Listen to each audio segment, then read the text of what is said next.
We've lived in our Victorian tenement for almost 4 years.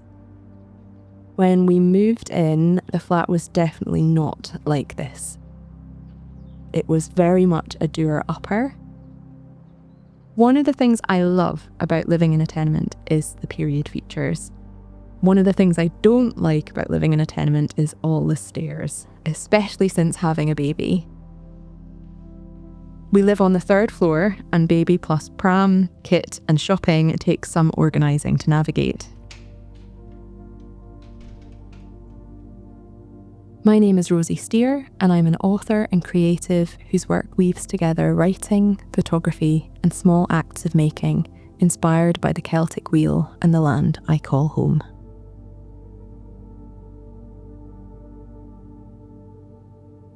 We moved in during the autumn of 2022 after spending several months doing the big, messy renovations.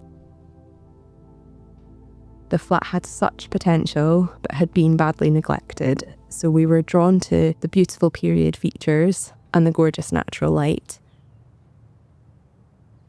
It's a traditional tenement-style flat, so there are 6 rooms.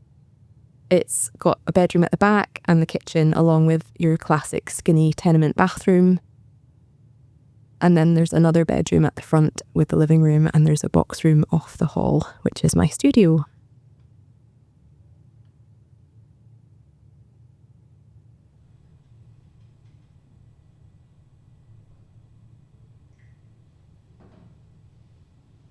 Rituals are my way of bringing a little magic to the day-to-day. When it's time to write in my wee studio and switch into creative mode, I always take my time to make a coffee, grinding the beans and savouring the process.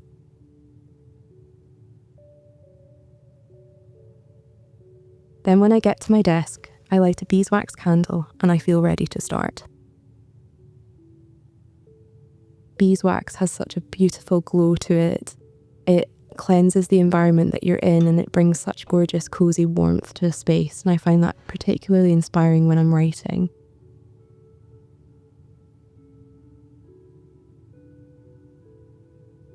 I usually write at my desk in my studio. The desk is vintage. It came all the way from France. It is a rustic trestle table, and I wanted something that I'd be able to fold up and put away if we needed to use the space for something else, or if we needed a table in another room, for instance. The shelves behind my desk are vintage. They were bakery shelves. I bought them from my friend Jess Elliott Dennison when she moved out of her cafe, and I was delighted that we could give them a new home, and they store all my craft objects, papers, knickknacks and things that I've collected. The dark, rich olive green of my studio feels really cocooning and cosy, like being in a forest, and is something that inspires me when I'm at my desk.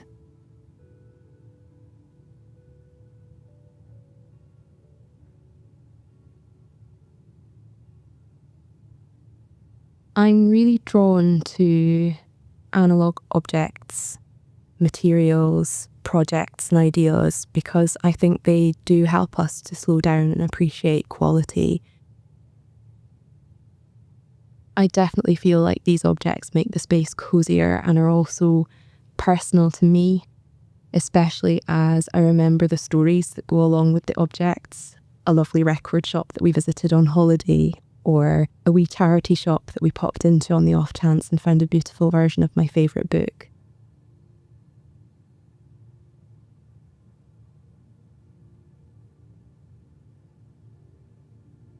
A priority for us in the living room was thinking about how we zoned such a large space that was going to need to work hard for us.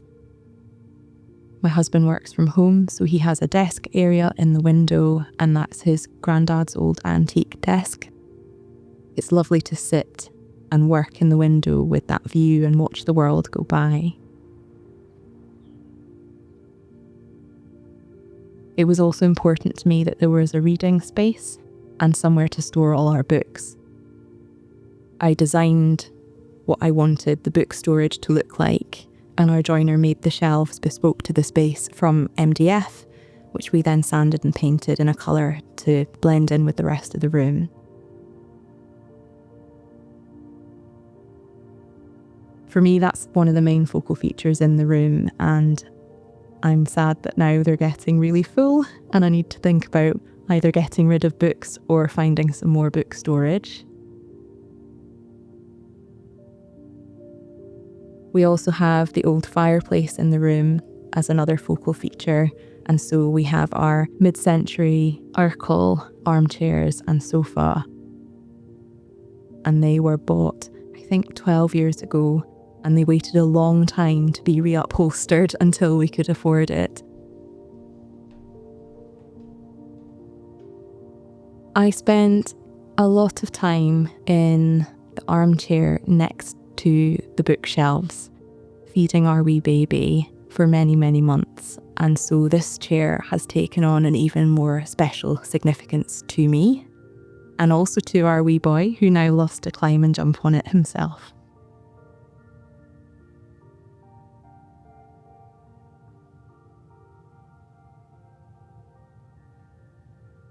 The thing I love most about living here is probably the kitchen. It's been a dream of mine to have a big cottage-style kitchen for a long time. And when we viewed the flat, it was a beautiful early spring day and the light was pouring in the back windows. The light was one of the things that really sold the flat to us because it was just gorgeous how it moved around the room. When we bought the flat, there was a kitchenette off the dining room, which is now our kitchen, with a cooker hanging off the wall that was probably a health hazard. So we built the kitchen from scratch in the adjoining dining room and made the original kitchenette into a wee utility space. It was a joy to see my design come to life and source pieces for it. From the open shelves we had made from reclaimed scaffold boards to the large vintage dresser. I wanted it to be mostly freestanding and feel like a cottage kitchen in the city. I spend a lot of time in here, developing recipes or looking after my son, and I often pinch myself that I get to use a kitchen as nice as this every day.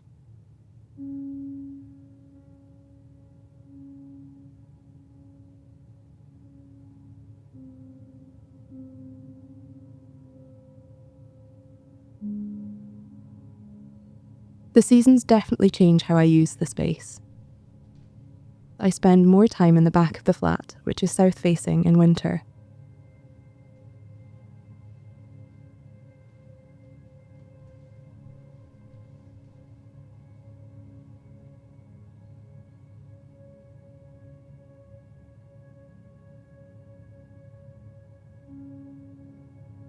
Another favourite spot in our flat is the window seat in our bedroom.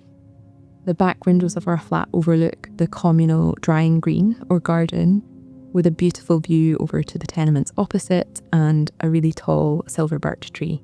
And I knew as soon as we saw the flat that I wanted to make a feature of that view so that we could linger and just enjoy it.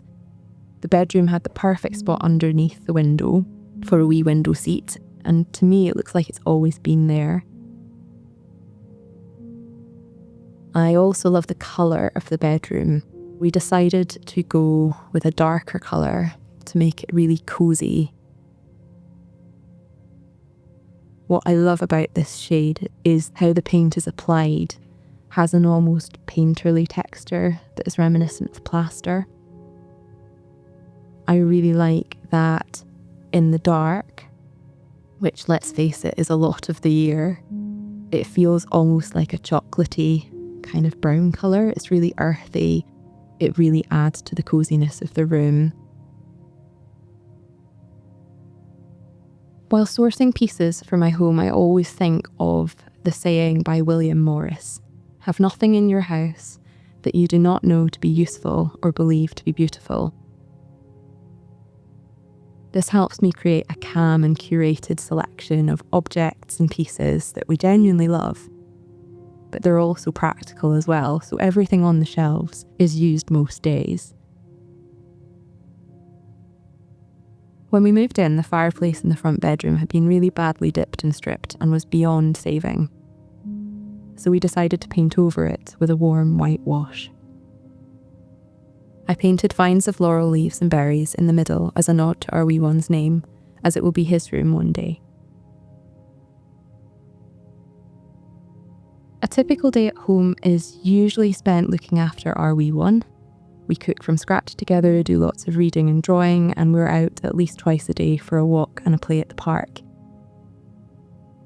I rarely finish a walk without bringing some sort of treasure home in my pockets too, whether pine cones or shells.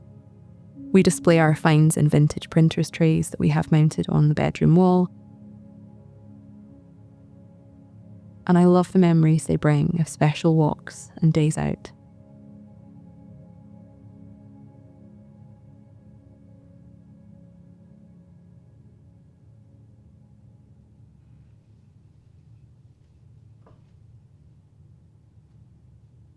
In the evenings, it's a lovely way to wind down. The ritual of choosing a favourite record,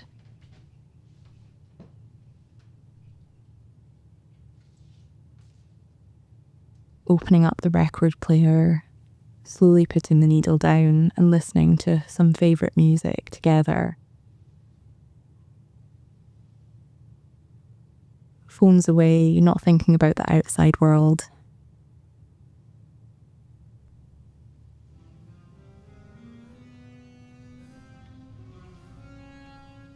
When other people describe my flat, they usually use the word cosy. And that makes me absolutely delighted, as that's definitely the feeling that I was aiming for. I'd also say it's a calm, light-filled space inspired by nature.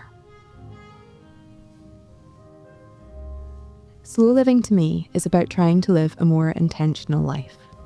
It's about trying to be more present and connecting with my environment, looking for glimmers of light and magic moments in the everyday, even in dark times. Perhaps especially in the dark times.